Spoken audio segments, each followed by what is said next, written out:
तो आदाब, नमस्कार, गुड इवनिंग, सत श्री अकाल। एक बार फिर आप तमाम लोगों का स्वागत है क्राइम तक की कहानी के इस एपिसोड में। उम्मीद है पूरी फैमिली अच्छी होगी, अपना और अपनों का ख्याल रख रही होगी। चुनावी मौसम आ चुका है, चुनावी बाजार सज चुका है, चुनाव की तारीखों का ऐलान हो चुका है। 7 चरणों में लोकसभा के चुनाव होने जा रहे हैं, दुनिया का सबसे खर्चीला चुनाव। लेकिन आज मैं चुनाव के बारे में कोई बात नहीं करूंगा, बल्कि इस देश में अब तक की सबसे बड़ी जो चुनावी हिंसा हुई 34 साल पहले, उसकी कहानी आपके सामने रखूंगा। लेकिन वो कहानी रखूं उससे पहले, चूंकि चुनावी मौसम है, चुनाव का ऐलान हो चुका है, तो उसके बारे में कुछ दिलचस्प छोटी सी जानकारी। 7 चरण में इस देश में चुनाव होंगे। कुल 82 दिन 82 डेज का ये चुनावी कारवां चलेगा। 82 दिन में 7 चरणों का चुनाव पूरा होगा। 96.8 करोड़ वोटर्स वोट डालेंगे। दुनिया में इससे ज्यादा कहीं वोटर नहीं है। इनमें से जो मेल हैं 49.7 करोड़, लगभग 50 करोड़। जो महिलाएं हैं, बहुत ज्यादा पीछे नहीं है, 47.1 करोड़। इसके अलावा जो ट्रांसजेंडर है, ट्रांसजेंडर को भी वोट देने का अधिकार है, 48,000। अगर पूरे यूरोप के सभी देशों की कुल आबादी को मिला लें तो उससे भी ज्यादा हमारे वोटर की तादाद है। और इन वोटरों की तादाद के साथ साथ कुल 10.5 लाख पोलिंग बूथ है, और उन 10.5 लाख पोलिंग बूथ पर 55 लाख ईवीएम मशीन का इस्तेमाल होगा। जिस ईवीएम मशीन को लेकर बहुत सारी बातें होती रही, कंट्रोवर्सी होती रही, लेकिन 55 लाख ईवीएम मशीन। और ये जो 82 दिन का पूरा चुनावी मेला है, 7 चरणों में जो चुनाव होंगे, इस चुनाव पर कुल खर्चा जो होने जा रहा है वो है 1.19 लाख करोड़ रुपए। अंदाजा लगाइए, ये पिछले साल के मुकाबले बहुत ज्यादा है और दुनिया का सबसे महंगा चुनाव है। तो ये तो चुनावी डेटा है। अब आते हैं असली मुद्दे पर। इस देश में हुई अब तक की सबसे खूनी चुनाव, अब तक जिस चुनाव को लेकर आज भी लोग याद करते हैं, वो चुनाव कौन सा था? उस चुनाव के बाद ही इस देश के एक हिस्से का नाम लोगों की जुबान पर आया, और वो नाम है मेहम। मेहम कांड के तौर पर भी लोग इसे देखते हैं। रोहतक जिले में एक छोटा सा कस्बा है और इस कस्बे का नाम है मेहम। इस मेहम की खास बात यह थी, 34 साल पहले इस मेहम को सिर्फ जो हरियाणा है उसके अंदर के लोग जानते थे, लेकिन 1990 में जो कुछ हुआ उसके बाद पूरे देश ने न सिर्फ इस मेहम को जाना, बल्कि इस मेहम की एक खाप महापंचायत थी, उसको भी जाना, मेहम चौबीसी। ये मेहम की वो खाप पंचायत है जो सबसे ताकतवर है, जिसका हर फरमान, जिसका हर हुक्म लोगों को मानना पड़ता है। और कहते हैं कि इस मेहम चौबीसी के इसी मेहम में एक चबूतरा है, और उस चबूतरे की खास बात यह है कि यहाँ अंग्रेजों ने कई स्वतंत्रता सेनानियों को फांसी पर लटकाया था, और फिर उसी चबूतरे के नीचे उनको दफन किया गया था। कहते हैं कि कोई भी काम की शुरुआत, चाहे वो नेता हो, अगर वो चुनावी बिगुल बजाने जा रहा है तो इस चबूतरे पर आकर पहले माथा टेकता है और फिर यहीं से अपने सफर की शुरुआत करता है। ये है इस मेहम चौबीसी की कहानी, और इसी मेहम की है ये कहानी। बात 1989 की है।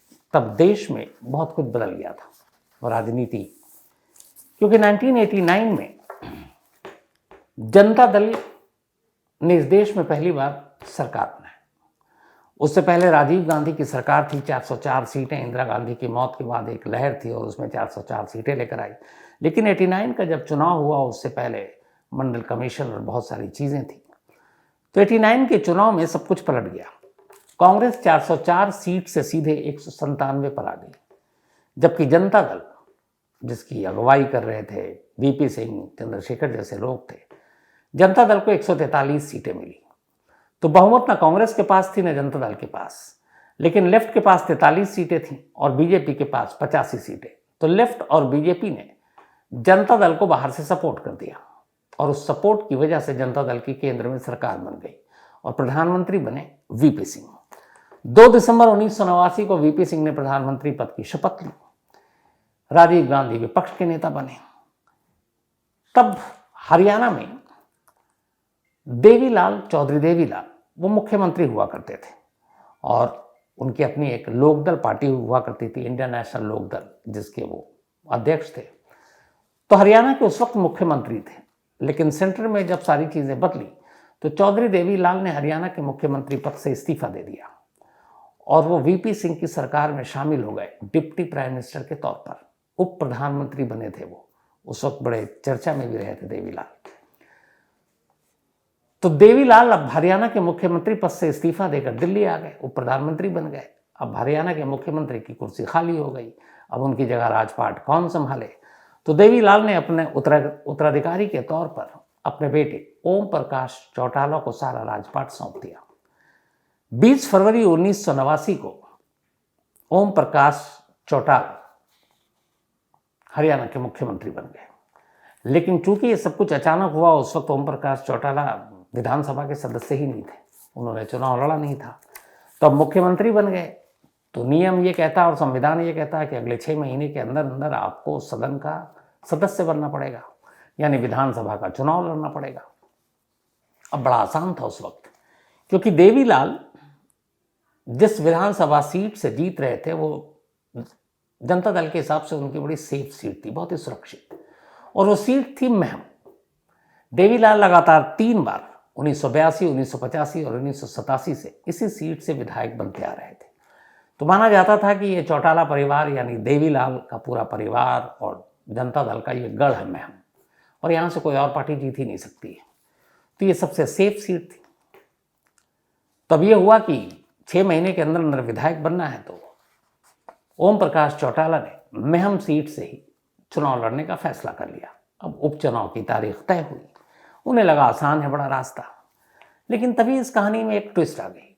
ट्विस्ट ये थी कि जिस सीट से ओम प्रकाश चौटाला लड़ना चाहते थे, उसी सीट से आनंद सिंह डांगी नाम के देवीलाल के खास वफादार, उन्होंने अपना दावा ठोक दिया।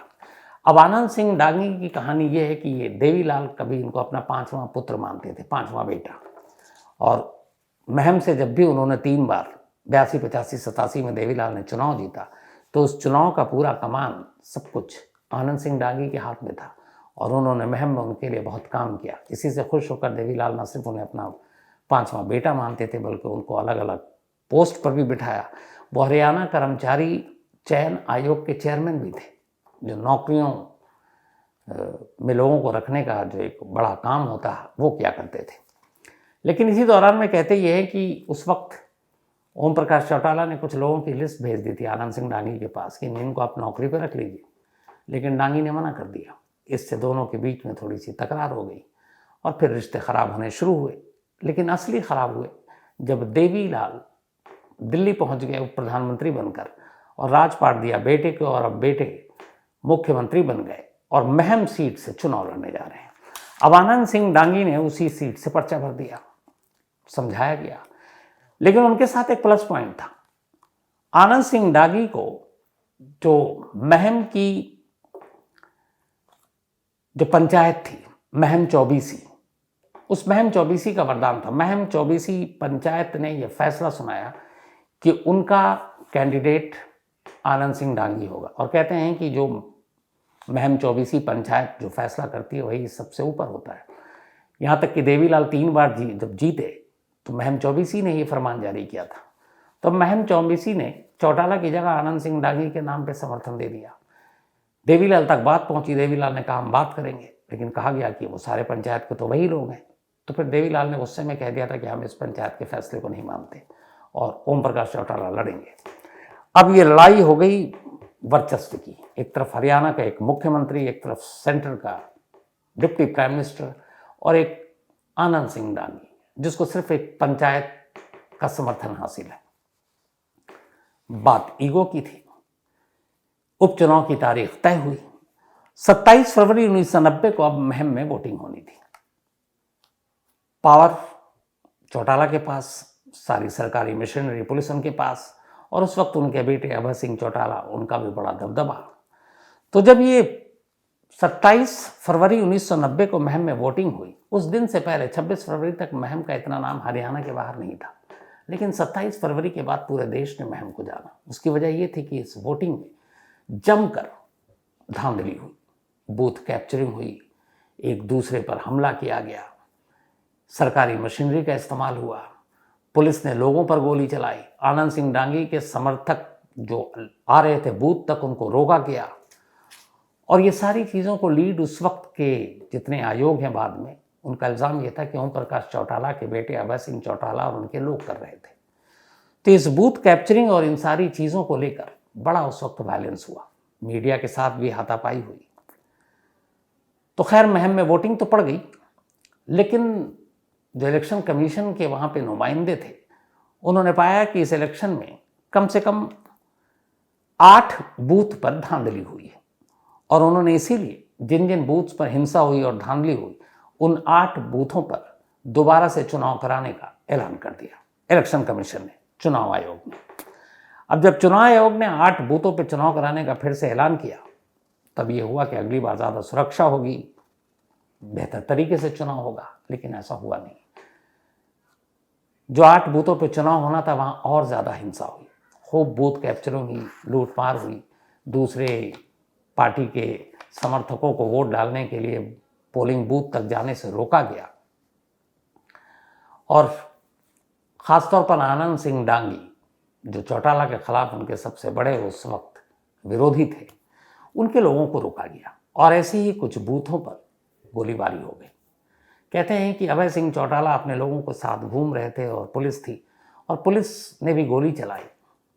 और पहली बार ऐसा हुआ कि इस चुनाव में गोलीबारी में 8 लोगों की मौत हो गई। जब 8 लोगों की मौत हो गई तो पूरे देश के हर मीडिया में ये खबरें सुर्खियों में थी, चुनाव के दौरान 8 लोगों की मौत। अब 8 लोगों की मौत के बाद हर तरफ ओम प्रकाश चौटाला, उनकी सरकारी मशीनरी, इन सब को लेकर सवाल उठने लगे। बाहर से बीजेपी और लेफ्ट सपोर्ट कर रही थी वीपी सिंह को, और ये माना जा रहा था कि हरियाणा में भी जनता दल की ही सरकार है, क्योंकि देवी लालू प्रधानमंत्री थे। तो वीपी सिंह पे दबाव बनने लगा कि ये हिंसा हो रहा है, क्या हो रहा है, इसको आप रोकें और चौटाला को इस्तीफा देना होगा। लेकिन सरकार झुकने को तैयार नहीं थी। इसी दौरान 8 लोगों की मौत हो चुकी थी। 8 लोगों की मौत के दौरान एक और वाकया हो गया। जो 8 बूथ पे चुनाव होने थे उसमें एक बैसी गांव में भी एक बूथ था, और वहाँ के एक स्कूल में अजय सिंह चौटाला अपने लोगों के साथ पुलिस के साथ पहुँच गए। जब वहाँ पहुँचे तो आनंद सिंह डांगी के समर्थकों को पता चल गया। उन्होंने चौटाला को घेर लिया, अभय सिंह चौटाला को। अब ये था कि बाहर निकलेंगे तो खतरा, क्योंकि पुलिस की गोली से बहुत सारे लोग मारे जा चुके थे, लोगों का भीड़ एकदम हिंसक हो चुकी थी। तो कैसे निकाला जाए वहाँ से अभय सिंह चौटाला को? तो कहा जाता है कि तब अभय सिंह चौटाला ने उस स्कूल में जब वो फंसे तो उनकी सुरक्षा में मुस्तैद एक कांस्टेबल था जिसका नाम हरबंस सिंह है, उन्हीं की कदकाठी का था। तो खुद सीनियर पुलिस अफसरों ने हरबंस सिंह उस हरियाणा पुलिस के कांस्टेबल को कहा कि तुम अपनी वर्दी उतार कर अभय सिंह चौटाला को दे दो और उनके कपड़े तुम पहन लो। कांस्टेबल तैयार नहीं था, ड्यूटी पर था अपनी वर्दी उतारने को, लेकिन फिर भी उसने दिया और इसके बाद वो बाहर निकले। लोग उसे अभय सिंह चौटाला समझे लोगों ने, और उस कांस्टेबल को पीट पीट कर मार डाला, और अभय सिंह चौटाला पुलिस की वर्दी में वहां से किसी तरह से भीड़ से निकलकर भाग गए। ये भी मीडिया में बड़ी सुर्खियों में आया। अब इसके बाद चुनाव रद्द कर दिया गया। जब इतनी हिंसा हुई तो चुनाव रद्द।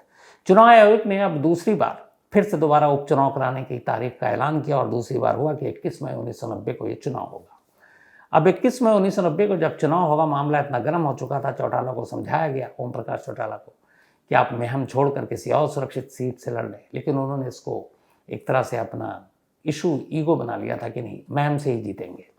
लेकिन फिर भी लोगों के समझाने पर कि वहाँ हालात ठीक नहीं है, हो सकता है आप हार सकते हैं, मुख्यमंत्री की कुर्सी जा सकती है, तब एक और दरबा कला सीट है, वहाँ से वो सीट खाली कराई गई, और अब ओम प्रकाश चौटाला ने 2 जगह से चुनाव लड़ने का फैसला किया, महम से भी और दरबान कला से भी। और कहते हैं कि यहीं से एक और उन्होंने इंडिपेंडेंट कैंडिडेट को खड़ा कर दिया जो उन्हीं के पार्टी के था, लेकिन बाद में बगावत करके अलग हो गया, नाम था अमीर सिंह। अब अमीर सिंह भी चुनाव में, लेकिन एक रोज़ अचानक अमीर सिंह की लाश मिलती है। इसी चुनावी प्रचार के दौरान 16 मई 1990 की बात है। तो 21 मई 1990 को चुनाव होना था। 5 दिन पहले एक कैंडिडेट अमीर सिंह की मौत हो गई संदिग्ध हालत में। चूंकि कैंडिडेट की मौत हो गई, फिर से उपचुनाव रद्द कर दिया गया। अब अमीर सिंह के कत्ल के मामले में हरियाणा पुलिस ने FIR दर्ज किया, और कातिल के तौर पर नामजद किया आनंद सिंह डांगी को, जो मेहम में चौटाला के खिलाफ थे। इसको लेकर बड़ा हंगामा हुआ। आनंद सिंह डांगी को पकड़ने के लिए उनके गांव मदीना पुलिस पहुंची। वहां पे फिर फायरिंग हुई और इस बार 3 और लोग मारे गए। तो 8 और 3 11 तो सिर्फ गोली से मरे थे, जख्मियों की तो तादाद नहीं थी। किसी तरह से आनंद सिंह डांगी वहां से बचते बचाते सुप्रीम कोर्ट पहुंचे और उन्होंने इस FIR और अमीर सिंह के कत्ल के मामले की जांच पर स्टे ले लिया, वापस आए।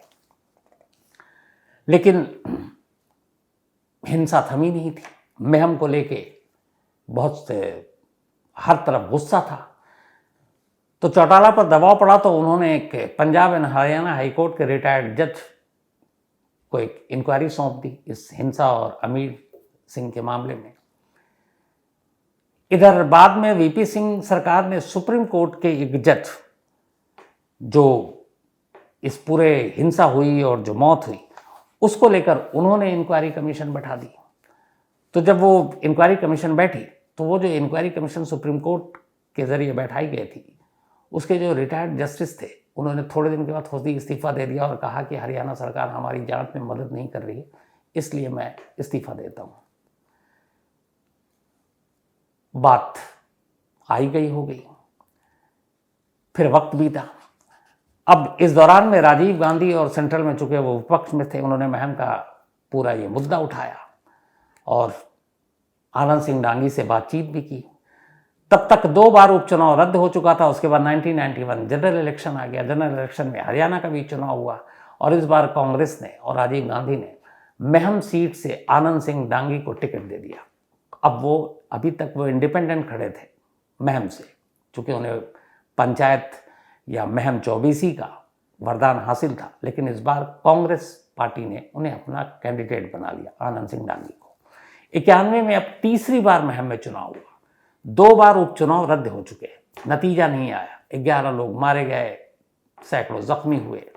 अब पहली बार 1991 में चुनाव होता है और इस बार इस चुनाव में आनंद सिंह डांगी जीत जाते हैं। इस चुनाव के बाद ओम प्रकाश चौटाला कभी महम से चुनाव नहीं लड़ते हैं। लेकिन इस 1991 के चुनाव से पहले ओम प्रकाश चौटाला और देवीलाल पर इतना ज़्यादा दबाव पड़ता है कि VP सिंह देवीलाल से कहते हैं कि आप ओम प्रकाश चौटाला से कहिए कि इस्तीफा दे दें। आखिरकार ओम प्रकाश चौटाला को झुकना पड़ता है और वो इस्तीफा दे देते हैं। उनकी जगह बनारसी दास गुप्ता को हरियाणा का मुख्यमंत्री बनाया जाता है, लेकिन बाद में फिर वो चुनाव हार जाते हैं। कुछ दिन के लिए फिर वापस ओम प्रकाश चौटाला मुख्यमंत्री बनते हैं, लेकिन फिर कुछ दिन के अंदर अंदर उनके खिलाफ विरोध हो जाता है और फिर उन्हें इस्तीफा देना पड़ता है। बाद में फिर कांग्रेस की सरकार आती है। उधर इन सारी चीज़ों से नाराज देवीलाल को भी उप प्रधानमंत्री की कुर्सी छोड़नी पड़ती है। VP सिंह और देवीलाल के बीच में एक रिश्तों में खटास आ जाता है। एक महम के चुनाव ने कई ऐसे रिश्तों को तोड़ा और एक महम के चुनाव ने इस देश को एक चुनावी हिंसा की वो शक्ल दिखाई जिसे आज 34 साल भी बाद भी लोग नहीं भूलते। लेकिन उस अमीर सिंह मर्डर केस महम में जो इतने लोग मारे गए उसका क्या हुआ, उसको लेके सुप्रीम कोर्ट की एक रिटायर्ड जज की कमेटी बैठी, Punjab and Haryana high court की, कुछ नहीं हुआ। लेकिन फिर बाद में एक Saikia commission supreme court Congress सरकार ने बिठाया इस मामले की जांच के लिए। जब साकिया कमीशन ने अपनी रिपोर्ट दी तो उन्होंने बाकायदा कहा फरवरी 1994 में कि अमीर सिंह के मर्डर के पीछे ओम प्रकाश चौटाला के बेटे अभय सिंह चौटाला और उनके लोगों का हाथ था। बाकायदा ये सुप्रीम कोर्ट के रिटायर्ड जज साकिया कमीशन की रिपोर्ट थी। बाद में फिर इस मामले की जांच CBI को भी सौंपी गई। तो अभय सिंह चौटाला इस मामले में नामजद थे, लेकिन फिर ये केस बरसों चलता रहा और अभी कुछ बरस पहले शायद 2021 में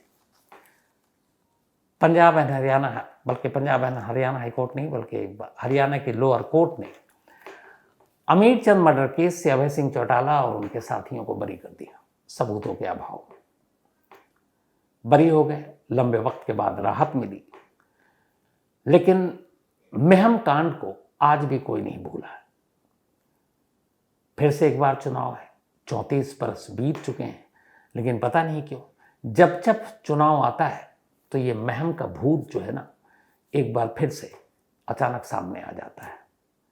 क्योंकि चुनावी हिंसा के रूप में इस कांड को अब तक का सबसे बड़े कांड के तौर पर देखा जाता है।